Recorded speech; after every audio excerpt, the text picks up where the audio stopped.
The Paper Magician is a fantasy puzzle and action game that features spellcasting as the primary mechanic to defeat enemies and solve puzzles. In the story, our protagonist is a magician who has just learned paper magic, which uses folds similar to origami to create different spells. The protagonist, Val, is journeying through the game to find the evil blood mage who has kidnapped her lover. Along the way, Val will encounter enemies in the form of wolves, shadows, witches, and a perversion of her own magic in the form of a paper knight. She will also have to platform through the terrain and obstacles while using her magic to solve puzzles standing in her way. The setting for the game is best described as a fantasy English countryside. The scenery Val will encounter includes a cemetery, an almost medieval village, a long stretch of desert, a forest, and a frozen tundra. We hope for the overall mood of the game to match both the setting and the theme.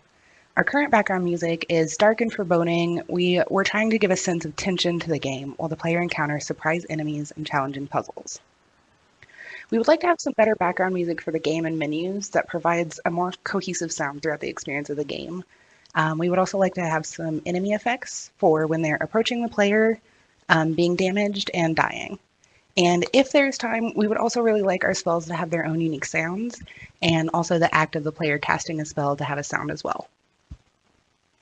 I hope you enjoyed this pitch and are interested in our game.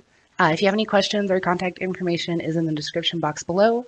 We're all available to answer anything you need before or after you make your decision, and we look forward to working with you.